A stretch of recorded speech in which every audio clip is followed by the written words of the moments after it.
saddexdan waxyaabood midka ugu horreeya wuxuu yahay waa shayga la yiraahdo beenta dad fara badan bay kugu dirtaa noloshaada caaqib xumay ku istaajisaa shayga beenta la yiraahdo isku day intii ilaahay subxaanahu wa tacaala noloshaada intaad nooshahay inaad been iska ilaalisid marmarka qaarkood waa laga yaabaa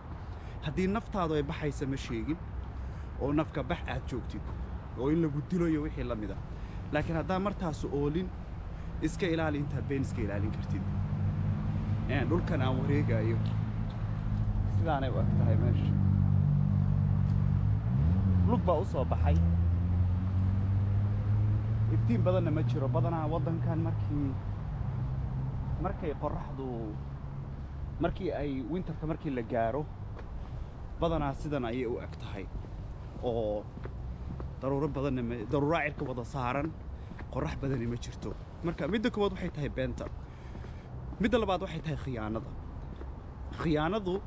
waa wax aad u fool xun siday doontaba ha noqoto ama dawlad ha noqoto ama shakhsi gooniya ha noqoto in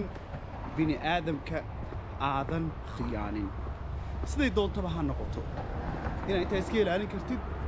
aad khiyaano naftaada ka ilaalisid waayo khiyaanadu inta badan wixii kuugu yimid kuma waartid waad ku silicdaa waad ku ba'daa waad ku hoogtaa waxba kuma helaysid oo qofka bini aadamkaahi marka uu khiyaano wax ku keeno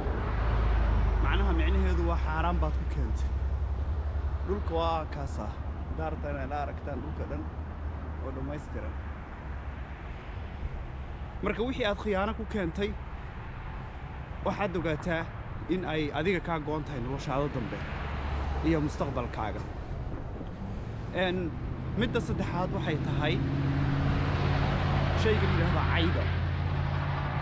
caydu waa akhlaaq xumo waa wax laga fiican yahay oo qofku inuu caytamo